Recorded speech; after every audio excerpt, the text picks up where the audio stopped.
Bom dia, turma. Boa tarde, turma. E aí, como é que vocês estão? Estão prontos para a revisão, tá certo? A revisão hoje é de todos os assuntos que a gente viu do dia 4 até a semana passada, tá certo?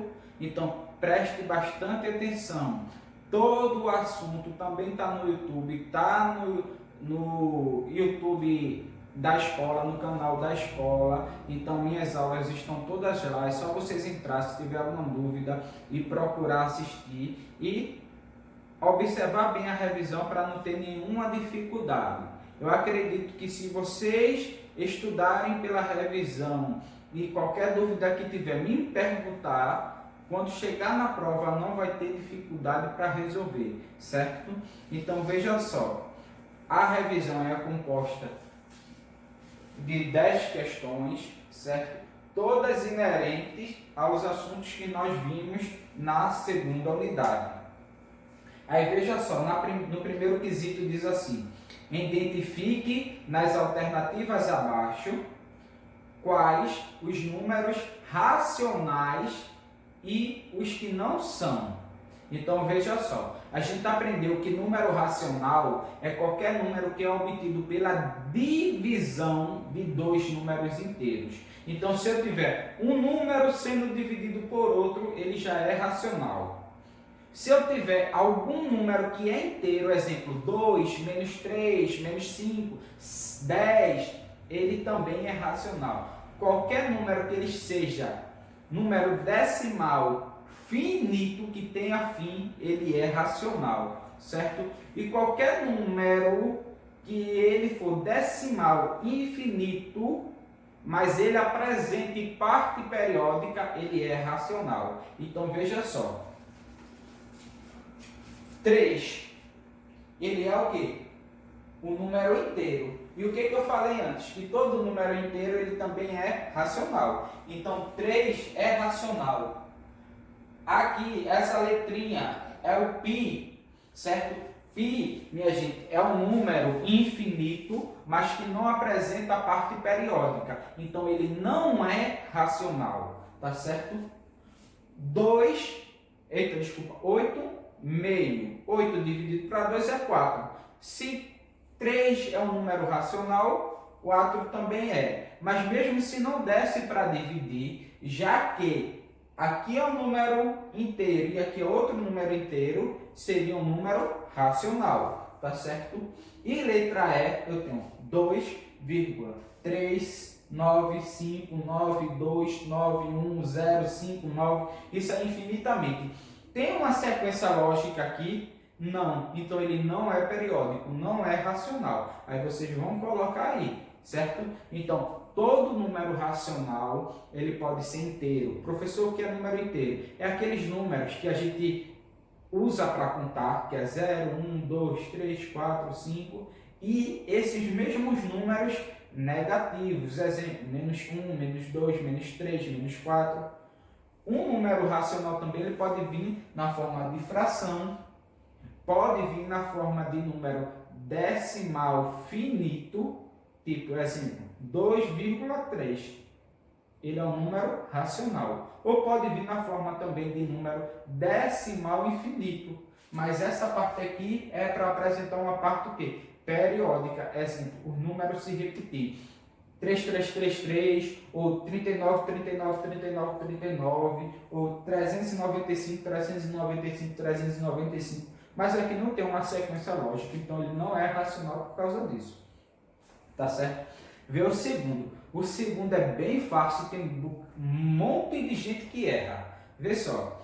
Joana comeu 1/5 de um bolo. Qual a fração que restou do bolo? Joana comeu o quê? 1/5. Aí a pergunta, qual a fração que restou do bolo? Bora pensar aqui. 1 para chegar a 5, falta quanto? 4. Então, ó, faltou 4/5. Certo? Essa já é a resposta. Eu acabei de dar a resposta para vocês. Meu Deus do céu, fácil demais. Nem vai ter assim na prova. Bem facilzinho. Veja só. Imagina que aqui tem um bolo. E esse bolo foi dividido em 5 partes. 1, 2, 3, 4, 5. A Joana foi, ó, e comeu 1/5. Então ela comeu uma parte de 5. Quantas partes sobraram? 1, 2, 3, 4. Sobrou 4 partes de 5. Então sobrou 4/5. E é assim. Isso aqui é o assunto de números racionais, porque o número racional ele pode ser escrito na forma de fração. Aqui, ó, multiplicação eu tenho e tenho. Cadê? Aqui, ó, eu botei multiplicação, mas aqui é soma, viu? Eu tenho soma e subtração também com números racionais. Então, como é que eu resolveria essa conta, professor? Bem fácil, a gente tem que resolver primeiro o que está dentro do parêntese, não é isso? Mas só que dentro do parêntese eu tenho uma subtração entre duas frações. Os denominadores são iguais ou são diferentes? São iguais, então já fico alegre. Por quê? Quando o denominador é igual, a gente pode fazer a continha com o de cima, 1 menos 5. Vai dar menos 4. E repetir o de baixo. Vou colocar aqui o sinal de vezes, ó. O sinal de vezes eu vou trocar pelo pontinho, que a gente já está acostumado. E tenho que resolver essa conta. Mas essa soma aqui é soma também, é soma de fração. Mas olha o denominador. É diferente. Quando o denominador é diferente, o que a gente tem que fazer? Tirar o MMC. Qual é o MMC de 4 e 5? É 20, minha gente. Tá certo? Aí eu vou fazer 20 dividido por 4, 5. E 5 vezes 9, 45. Aí, 20 dividido para 5, 4. E 4 vezes 8, quanto? 32. Então, olha o que acontece. Eu vou repetir esse menos 4, meio. E vou resolver logo essa continha aqui em cima. 45 mais 32 vai dar 77. Porque, ó, 2 mais 5 dá 7. E 3 mais 4 dá 7. Dividido por 20. Agora é só resolver, ó. Esse vezes esse. E esse vezes esse. Se der para simplificar, pode simplificar. Lembra que a gente viu que poderia simplificar algumas contas, tanto aqui em cima com aqui de baixo, ou aqui de cima com aqui de baixo, pode simplificar. Aí vocês vão terminar essa continha aí, tá certo?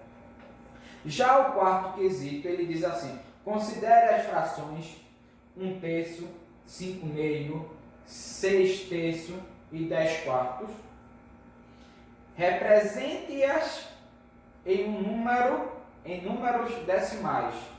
Então, o que é que eu vou ter que fazer para representar 1/3 em número decimal? Eu vou ter que pegar 1 e dividir para 3. Ah, Dioclésio, mais 1 não dá para dividir para 3 porque 1 é menor. Coloco o 0 e aqui acrescento o 0 e a vírgula. Aí ficou 10 dividido para 3. 10 dividido para 3 é 3. 3 vezes 3 é 9. 9 para chegar a 10, falta 1. Coloco o 0 e a vírgula. 10 dividido para 3 deu 3. 3 vezes 3 é 9. 9 para chegar a 10, falta 1. Aí eu coloco novamente o 0 e a vírgula. O 0, desculpa. Aí 10 dividido para 3 é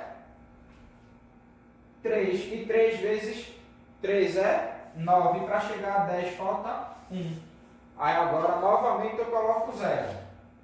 10 dividido para 3 é 3, porque 3 vezes 3 é 9. E 9 para chegar a 10 falta 1. Vocês pode observar, eu não sei se vocês já observaram, que não importa qual número eu coloque aqui, sempre vai dar 3, 3, 3, 3, 3, 3, infinitamente. Então a resposta disso daqui é 0,333 infinitamente. Aí, esse primeiro eu já fiz, aí agora você vai fazer esse e esse, colocar a resposta aqui embaixo, tá certo? Olha o sexto. O sexto é bem fácil. Vocês lembram que eu já expliquei sobre oposto e sobre módulo? O que é um módulo? O módulo é um número sempre positivo de qualquer número que seja. O módulo de 10 é 10. O módulo de menos 10 é 10 também. O módulo, a resposta é sempre positiva. Já o oposto é assim, ó. O módulo de 10, desculpa, o número 10, qual é o oposto do número 10? É menos 10. E qual é o oposto de menos 5? Mais 5. Certo? Então, você viu que o oposto é sempre o sinal contrário. Se o número é positivo, o oposto dele vai ser um número negativo. Já o módulo é sempre a resposta positiva. Então aqui, ó, ainda tem um quinto, né? Mas já que eu falei tanto de módulo, eu já vou falar que é o sexto, tá certo? Desculpa aí, tá certo? Diz assim o sexto: determina o módulo e o oposto dos números abaixo. Eu só coloquei a letra A. O que ele falou primeiro? Ele quer saber o módulo. Qual é o módulo de menos 16? Aí todo mundo está falando aí em casa. Ah, isso aí é muito fácil, já sei. 16. O módulo não é sempre o valor positivo? Então, a primeira resposta eu já encontrei, tá certo? Vou fazer isso aqui, ó, para separar. Esse aqui, o primeiro sempre vai ser o módulo e o segundo sempre vai ser o número oposto, tá certo?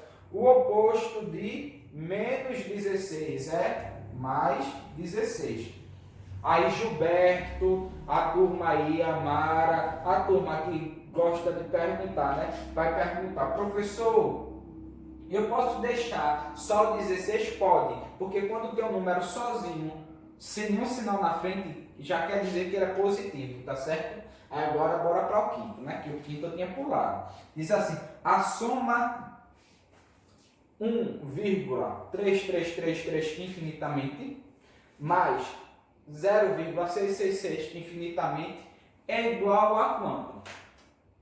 Aí, primeira coisa, lembra que a gente aprendeu fração geratriz? É como pegar um número que é decimal infinito e transformar ele na forma de fração. Eu não sei se vocês lembram, mas eu sempre, quando eu vou fazer isso, eu faço assim. Qual é o número que está sendo repetido aqui? Aí todo mundo diz 3. Então, bora separar esse 3 com tudo que está na frente dele. Se eu tirar a vírgula daqui, que número vai ficar? Aí todo mundo diz 13. Aí aqui eu coloco o sinalzinho de menos, ó. Aí vai ficar assim, ó. Eu separo o número que se repete. Quem é que está na frente do número que se repete? Eu separei aqui 1. Aí eu retiro 1. Aí ficou 13 menos 1, que vai dar 12, não é isso? E aqui embaixo eu vou passar um tracinho, certo? E vou olhar qual é o número que se repete. 3. 3 ele é formado por um único algarismo, que é o 3. Ô Deoclésio, como é isso? Eu não entendo. Exemplo, o 100. O 100 ele é formado por 3 algarismos, que é o 1, o 0 e o 0. Ele é formado por 3 algarismos. Exemplo, o 51 ele é formado por 2 algarismos, o 5 e o 1. O 3 é formado por um único algarismo, que é o 3 mesmo. Então, para cada algarismo, eu coloco um 9. Então, eu tenho 12 sobre 9. A gente pode simplificar, não é? Então, isso aqui, ó, dá para dividir por 3 e aqui dá para dividir por 3. 12 dividido por 3 é 4. E 9 dividido por 3 é 3. Então, aqui eu tenho 3 quartos. Tá certo? Tá aqui. Esse número é a mesma coisa desse. Ok? Agora, bora ver. Vou fazer esse daqui agora. 0,666. Qual é o número que se repete? 6, professor. Pega o primeiro 6, ó, e separa ele. Se eu tirar a vírgula aqui, qual é o número que fica? 6. Aí vai ficar 6 menos. Qual é o número que está na frente do 6? O 0. Quanto é 6 menos 0? 6, professor. Passei um tracinho, ó. O número que se repete é qual? 6, professor. Sim, mas o 6 é formado por quanto? Algarismo? Por um só, professor. Então, para cada algarismo, eu coloco 9. Então, ficou 6 nono. mas a gente pode simplificar, né? Divide aqui por 3 e divide por 3. Então isso aqui vai dar 2 terços. Aí agora eu tenho esse e esse daqui, tá certo? Aí vocês vão somar 4 terços mais 2 terços, tá certo? É assim que eu quero que vocês façam. E coloque a resposta aqui. O sétimo, né? Que o sexto eu já tinha explicado, que é o módulo e o oposto. O sétimo, aí é bem fácil. Ele diz assim, resolva as expressões abaixo. Aí eu tenho aqui, ó, módulo, toda vez que aparece o tracinho, eu ensinei, né, que toda vez que aparece o tracinho é módulo. O módulo de menos 2 é 2, mais o módulo de menos 17 é 17. Aí tu vai fazer 2 mais 17, 19. Então a resposta está aí, certo? Aí do mesmo jeito você vai fazer na letra B, na letra C e na letra D. Só que na letra B é divisão, na letra C é multiplicação e na letra D é subtração. Ok? O oitavo diz assim, ó, com 16 litros de leite, quantas garrafas de 2 terços de litro poderão ser enchidas? Então, vê só, a pessoa tem 16 litros para dividir para 2 terços. Por que o senhor fez assim, Dioclésio? Deixa eu mostrar aqui diferente. Imagina que do lugar de garrafa de 2 terços fosse garrafa de 2 litros. Aí eu perguntasse assim, com 16 litros de leite, quantas garrafas eu encho de 2 litros? Ah, aí vocês iam me responder, é fácil, professor, é só pegar 16 e dividir por 2, que vai dar 8, então seria 8 garrafas. Mas só o que é que eu fiz? Eu coloquei que era 16 litros, mas a garrafa é de 2 terços. Então a gente tem uma divisão aqui de fração. Então, toda vez que a gente tiver divisão de fração, o que eu tenho que fazer? Lembre aí, certo? A gente repete a primeira fração. Quem é a primeira fração? 16. Ah, o professor, e 16 é fração? Embaixo de qualquer número tem 1. Repetiu a primeira fração. E vou multiplicar pelo inverso da segunda. O 3 vai para cima, o 2 vai para baixo. Vou fazer essa conta, 16 vezes 3, coloco a resposta aqui. E 2 vezes 1 vezes 2, coloco a resposta aqui. Se der para simplificar, a gente simplifica. Se não der, a gente não simplifica, tá certo? O nono quesito diz assim, calcule o produto entre as frações. Bem fácil, né? Qual é a fração? 1 meio vezes 4 quintos. Então, ó, 1 vezes 4, 2 vezes 5. Vai fazer 1 vezes 4, coloca a resposta aqui. 2 vezes 5, coloca a resposta aqui. Tá certo? E o décimo quesito, que tem da letra A à letra Q, é só potência, tá certo? Aí eu coloquei aqui a letra A para explicar a vocês. 2 terços. Dioclésio assim como é, eu nunca vi desse jeito. É a mesma coisa se estivesse assim, ó, 2 sobre 3, tá certo? Então aqui eu tenho 2 quantas vezes? 2 vezes. 1, 2. Tenho 3 quantas vezes? 2 vezes. 1, 2. Aí só fazer 2 vezes 2, 4. 3 vezes 3, 9. E encontrou a resposta. Da mesma forma você vai fazer letra B, letra C, letra D, letra E, letra F, letra G, letra H, letra I, letra J, K e assim por diante. Tá certo? Só uma observação, ok? Que toda vez que o expoente é 0, vocês lembram qual é a resposta? 1. E toda vez que o expoente é 1, a resposta é o mesmo número. Exemplo, se aqui eu tivesse 2 terços elevado a 0, a resposta seria 1. Se aqui eu tivesse 2 terços elevado a 1, a resposta ia ser 2 terços, tá certo? Agora, se for 2, tu vai ter que fazer a continha. Se for 3 vezes aqui, tu vai ter que fazer a continha. Se for 4 vezes, tu também tem que fazer a continha. Tá certo? Procure tirar dúvidas, procure fazer as atividades, tá certo? Porque isso vale nota e vai valer nota também para ajudar na prova, tá certo? E se você tirar todas as suas dúvidas, procurar fazer essa atividade aqui, certo? Quando chegar na prova, você não vai ter dificuldade, ok? Porque a revisão é baseada nos assuntos da prova, nos assuntos que eu dei em sala de aula, tá certo? E qualquer dúvida é só falar comigo. E até a próxima aula.